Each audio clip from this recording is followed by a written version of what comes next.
Welcome back to the TNEC cast. We're gonna put it out there into the world of technical difficulty free. We've had the last 4 weeks. We've had It some has been 4 weeks. Yeah. yeah. So we had a power outage, then Hmm. we had just a glitch. So but hey, we're gonna overcome. We do not stop. TNEC, the No Excuse Crew. We keep going, no excuses. So Hmm. here we are, TNEC cast. Your man Shuff with the man, the weapon K. And like I always say, we are the TNEC cast. Our typical housekeeping, like, comment, subscribe. That we say, we try to pull a lot of stuff from the comments. So what we're kind of going to, go into today, directly comes from the comments. I want to welcome one of our new sponsors, Six Pack Fitness, meal prep management bags. Really, really check that out. We have, big sale going on. Use our code TNEC to get 10% on top of the sale that's going on. So that really, covers all the housekeeping stuff. So, Mr. Weapon K, how you feeling, brother? I am chilling, my boy. Prep is going nice. Family's doing nice. Can't complain. And this episode is coming straight from the comments, like you said. And it's talking about overtraining. Right, so we started to talk about it, but we had to kill it because we have a habit of sitting in the pregame lobby and just sitting there talking for like 30 minutes about the same thing. We're about to press record. So Isaac, go ahead. Finish your thought. Okay, cool. So overtraining. Let me turn this up a little bit. So overtraining can manifest itself in a lot of different ways. So the example I was given, I was given this example today in a conversation I was having, and this is kind of what I was speaking with Kyrie about. First and foremost, I do want to shout out to to Apollo Breed, aka Shine. He's the one that asked, say, hey, go over training. So shout out. So basically, it's what the athlete situation was they are lifting 4 days a week, which for bodybuilding is a little bit on the low side, and they were doing cardio 7 days a week. So it's funny, as Kyrie and I were talking about it. Now he's gonna ask some questions as I'm breaking this down. Mhm. That's basically what we're doing, because it's funny because I need some context, and I only have but so much context. But so this is the thing. I don't care whether you're going balls to the wall or you're going mid range. I'm not going to go down all the way. Your body needs rest at some point. So if you're doing cardio 7 days a week, now it's one thing if you are trying to squeeze the last blood out of the stone and something like that. Okay, there's a purpose. But if you're at this point where it's kind of like midway through a program or anything like that, and you're doing that much cardio, that either means your nutrition is jacked up, or so your coach is like, I don't know what the heck's going on, so I got to add an Yeah. extra day of cardio, or this isn't a diss, but if your coach consistently has you doing 7 days of cardio, i.e., not resting, your coach doesn't really know much because your body's not getting a chance to bounce back. So that's where the overtraining comes in. So Kyrie asked, he was like, "Hey, so does the physique look tired?" And I was actually getting ready to answer. I was like, "No, let's talk about it on here." And that was one of the things that again, I've seen this athlete in person, but it was months ago, so it doesn't really count. But I saw you can when you start to develop an eye, you can tell a tired physique. Hmm. And physiques get tired for different reasons. Sometimes it's a quick bounce back. Sometimes it's because you just overtrained or over dieted for too long, and your body just is like saying, that happened to me towards the end of the season before I got sick. That's really what happened to me. I had and mine was more of a over the course of time, just not getting enough rest, and it was a cumulative effect. But overtraining. So let me take a step back to kind of give a working definition of overtraining. So overtraining is big. Really, it's in the definition. It means you've trained too much. So now that over could mean too long, too hard, both. Pause. It could be both. Took me a second. That prep brain. I'm like, so with that being said, a lot of people is both. So overtraining means you've trained to the point where your body can't recover. That's a good way to look at it. Now, if your body can't recover, you're not going to get the desired results, whether it's weight loss, looking better, better performance, whatever it is. Because now we know the basic science of how to build muscle. You break it down so it builds back stronger. We're not going to go, too granular beyond that. So now if you keep breaking it down to the point your body can't rebuild it back, that's when your physique starts to look tired. It's just like if imagine if the corner store every day they broke it down and they build it back up, broke it down and build it back up, broke it down and build it back up. Eventually, if you keep doing that without letting it just stand there for a little bit, what's going to happen? It's going to start to look like rubble. That's what happens to your physique, because now your body has never had that chance to even get back to 60, 70, 80%. Because so for peak week, that's why, as bodybuilders, peak week, your activity level drops significantly, because that's like the first time for some people, 12 weeks, 16 weeks, 20 weeks, that you've had that many days off in a row. And now your body actually has a chance to fully rebuild those muscles. So that's why, we start eating more as we get closer to the we go down and you start eating more to fill up, because now your body is getting a chance to really heal. So overtraining impedes that. So back to kind of to the example, and then I'm I'll toss it over to Kay.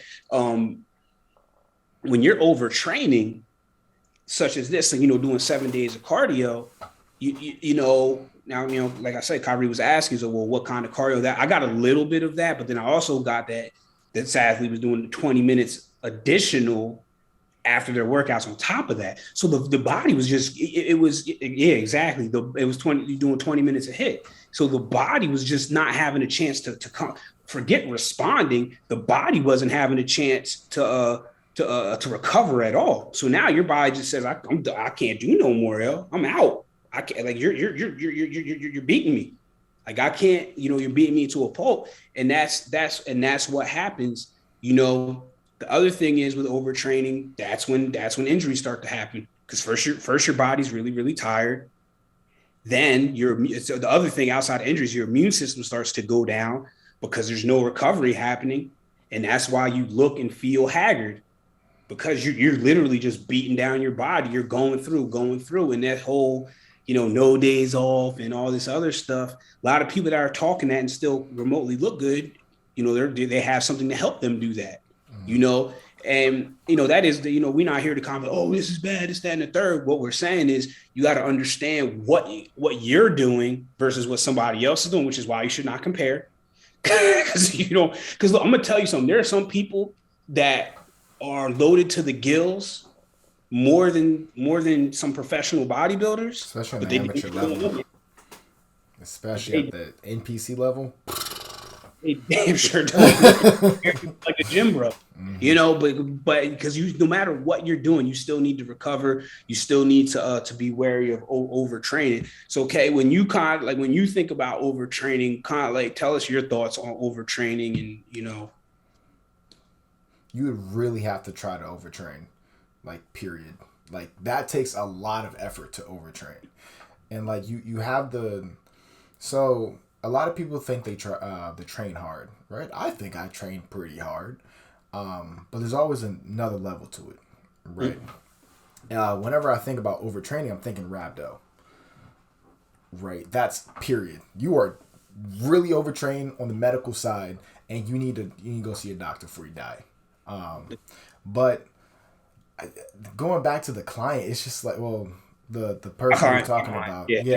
No, we had nothing to do with it. We had nothing to do about that one. It's a whole nother problem. It's like I'm looking at it and I'm like, okay, her activity or their activity level must have been absolutely zero for you to do 7 days of cardio. Like, I'm not a big fan of 7 days of cardio, right? But if it's absolutely necessary, send it, right? Like you said, to kind of squeeze those last 3 weeks, 4 weeks. But if you're doing 7 days from the get-go, there's a little bit of an issue, right? Unless, time management, you're working a busy schedule, you can kind of manipulate the minutes. You do 40 one day and then 20 the next day and whatever, right? Not that big of a deal. Also, the type of cardio you're doing. If you know, low intensity, where your heart rate, let's say 110 to 130, right? Just going on a stroll through the park. Okay, you can get away with an hour of that. It's very low impact. You're not really taxing anything. You got a little bit of sweat going on. And my favorite, moderate, where you're in between like that 140, 160. And that's when you're moving. You know, you're moving with a purpose. And then high intensity, if you're doing high intensity for 60 minutes, man, one, kudos, because I could never. But two, it's just like you're that's when you start taxing your body, right? Your joints. Who can be on a treadmill running for 60 minutes and their ankles ain't gonna, destroy itself 7 days a week, deep in a prep when your joints already hurt. And also training 4 days a week. Like, you know what I mean? Like, there's so, like, there, to paint the entire picture, like, would you ever, like, have any of your clients training 4 days a week? At any time, like, lowest, like, I do 5. 4, you are barely in there. I mean, if you're trying to get on stage and you're trying to go to, and I do not care what category, athletic, bikini, because and the reason why I'm not trying to pick on those two, but those are the ones where you would be like, they're in the gym the least. Not on our team. It's 5-6 days a week. And really, most of it's 6 days a week. That's how most of us are. You know what I mean? But 4 days, that's lifestyle. Yeah, and also it's just like, you can be in the gym for 4 days, but how hard are you going in that 4 days? Are you pushing past failure? Are you still creating that stimulus? So it's just like, I mean, like 4 days, it's just time in the gym, right? So let's like throw that away. But it's like the effort that goes into those sets and how many sets is they doing, and there's just so much. There's so much. I can tell you, and I'm not, this is no disrespect, because this person is really, I know they're trying, because I believe that they're getting their plan and they're working their plan to the best of their ability. I really do believe that, but you can tell that the 4 days isn't enough, because you know how you as you quote send it. Sometimes somebody will say something to you like, what the hell? But they look phenomenal. You just like, hey, if it ain't broke, don't fix it. You found what works for you, go right ahead. You know what I mean? If you could get away with, like, I'm just going to use Phil Heath. He's an easy example. Bill Heath is doing 4 days a week. Who the hell are we to tell him anything? Exactly, right? Where's our 7 Olympians? You know? We can't say anything. Now, if you're somebody that's, been scratching and clawing to improve your placement and things like that, and you're really not, forget if you're seeing your placement improve. While that's important, is your physique improving? That's what you can control. You don't know who's going to show up, who's going to be the judge panel, anything like that. But what you can control is what you show to those people. Are you showing them a different physique, a new physique, a better physique, an improved physique? And also it goes back into the diet as well, right? Because there's 2 levers. Well, okay, in this league, there's 2 levers. There's cardio, and then there's diet, right? So kind of like you start up here, they might add cardio, and you stick for like 2 weeks, and they might reduce diet. And it's really hard, or rarely they will kind of pull both down unless, it's absolutely needy. You might be falling behind. It might be a new coach, whatever, right? But to kind of just like pull down on cardio, hopefully the diet stayed a little bit high, right? Because if you're starved, you know what I mean? Like, sure, you can keep pushing, right? Or your metabolism is going to be shot after prep, which is like, okay, whatever. Just you're aiming for the gold. Who cares, right? If you got to pull down 800 calories and lick a walnut, send it, bro. But and that's the thing. It's just like, did they place the, like, what was the result? So the only reason I'm not, because I don't want to give away. Okay. Because you don't want that one person to kind of, I want to figure out who. Yeah. But I'll put it like this: they did not achieve their goal. Okay. So I mean, and then the thing is, and I was going to say, because it was a smaller situation, the placings. I don't want to say the placings don't matter, because placings always matter, but that's not a telling sign, because it's not like 5th out of 20. Yeah. You get what I'm saying? Yeah. Where you're 3rd out of 7 people. It's like, congratulations, right? But yeah. Still, this is like prep episode right here, right? It's like I have yet to like prep someone, but like it's hard because you have situations like this. And you have to go through these like, learning curves of just like, okay, how is this body going to react to 7 days of cardio? And most likely this is what the coach is doing, Probably his first prep with them, and was like, okay, let's push it. Let's see what happens. Let's keep you fed. and let's just treadmill versus you for 7 days straight for the next 6 weeks and see what happens. Something happens. Yep. And that's why, like, when I prep people, like, your second prep is totally different from your first prep. And anybody on our team can justify that. I mean, not justify, I can vouch for that. But like now, obviously there's going to be differences, because everybody's different. But I start everybody very similar, just so that way I start to understand how things react. So that's why I always say I give everybody the same foundation, but I'm building different houses. So I start to understand how this person is versus this person is. Because, for example, I'll say her name. So Elizabeth, she has a high NEAT because she is 15 to 17K steps per day. So she has a very high NEAT. So I can keep her a little more fed because her metabolism is going to be higher because she's just naturally more active. But then you have other people that struggle to hit 6,000, 7,000 steps. So I have to be according. So I know if you're not really getting a lot of steps in, I know. And for those that are listening, steps is the best way to kind of judge your activity, because, everybody thinks at work, oh yeah, just because they get up and go to the water cooler, or they get up and go to the bathroom, they get up and go talk to their friend that considers active, 20 steps there, 20 steps back. You may do it a lot, but it's not going to add up the way you think it is. So anyway, I get somebody with lower steps, and, my coach joked about this because, like, with me, he know my NEAT is high. So it's like, I gotta figure out a way to kind of pull you back and slow you down. And then there's other people that you gotta, okay, well, it's with their cardio. Then I gotta have them doing a little bit more in order to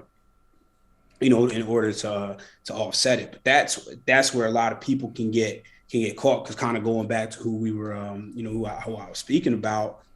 I mean, there's just a lot, but when somebody has a coach, unless like I really, really know them well, I'm very, very careful about what I say and what I ask, because I always want to respect the coach-client relationship. Like, I'm not trying to be disrespectful to a coach unless they're doing something. I'm like, hey, you're actually, you might end up in the hospital kind of deal. Like, you don't need to do that.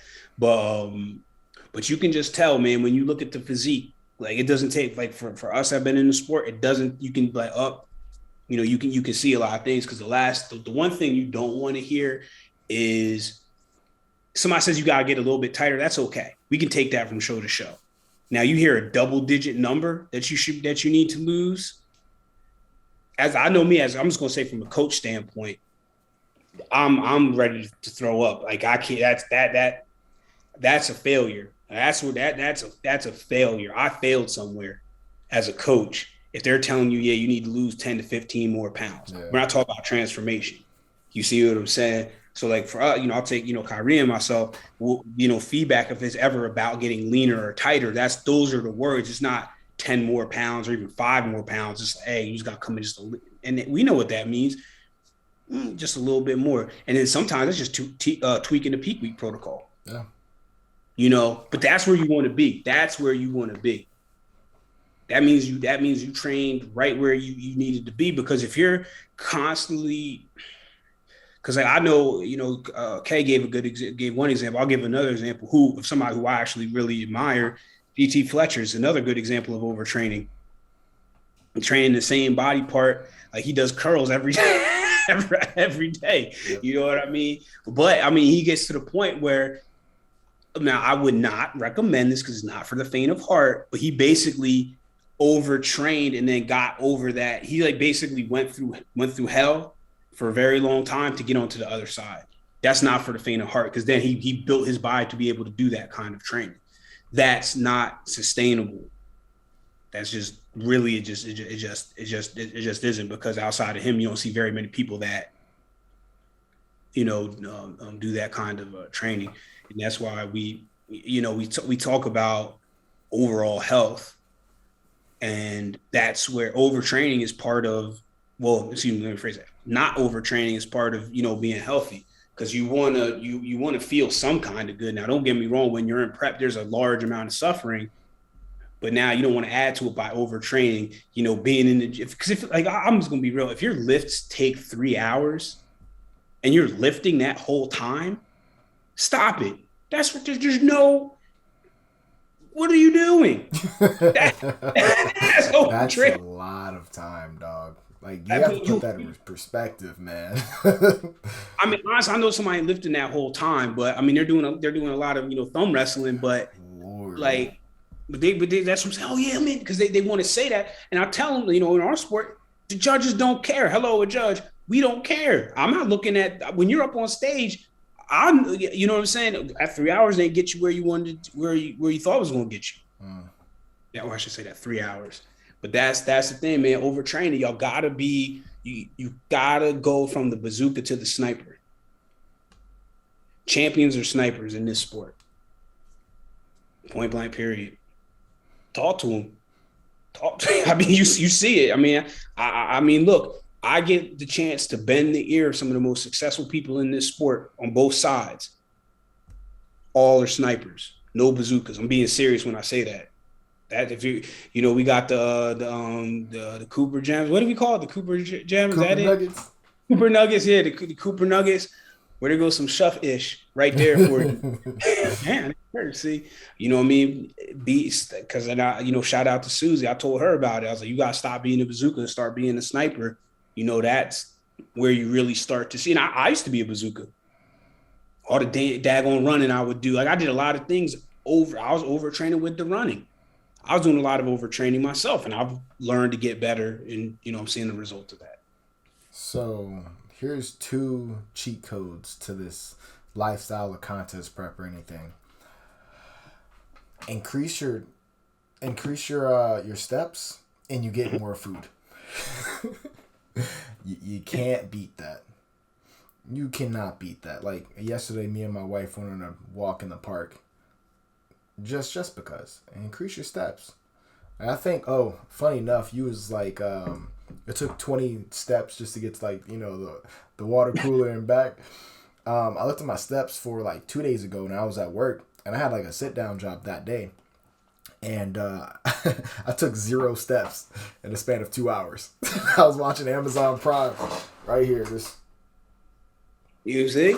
And that's where you have to kind of be mindful. And being like, okay, I should probably stand up. Let me just walk to the next office and see what they're doing, and just walk, pace, do something, because Lord have mercy, food is great, and that's a small price for just an extra 50 grams of rice. More exactly. But no, you bring up another great point. I do this more with the lifestyle clients, but I tell them, I'm like, set an alarm. Because look, a lot of us have, I don't know if Fitbit does it, but I know Apple Watch will tell you to stand up. That's very easy to ignore. But if you're setting alarms that every 30 minutes you just gotta get up, there's nothing wrong with that. Because some people say, oh no, I'll remember. No, you won't remember. Because if you remember, if you had that kind of discipline and all that stuff, you wouldn't be coming to me telling me that you need to lose all this weight. I'm being serious. There's nothing wrong with that at all. You see what I'm saying? But that's don't think setting yourself up for success is a weakness. Setting those alarms or setting the alarms to eat, the people that claim they forget to eat, set the alarms. Set the alarms. Set yourself up for success. Please. Easy.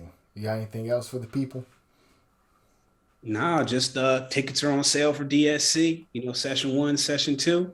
One of these episodes we'll kind of dedicate an episode to the show to kind of talk, a little bit more about it. But yeah, we're excited. We're inside of 5 weeks. My God, next month.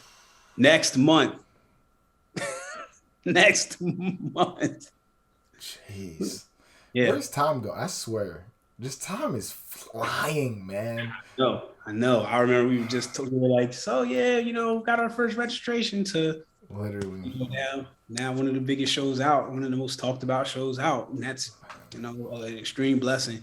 But yeah, but like always, glad y'all tuned in, tapped in, and please keep commenting stuff, because that's what we want to do. We want to, when we're talking about these things, we want to talk about what you guys want to hear. Also, don't forget, it's a new month. Get involved with TNEC on Demand. We're getting more people on that platform and more people reaching out so we can answer some questions, and people are loving the meals. They're loving them. I shouldn't say the meals, the recipes, they are loving them. So let's stop letting people tell you, and I'm gonna shut up. Stop letting people tell you that eating healthy is boring or doesn't taste good and all that other stuff, because it is.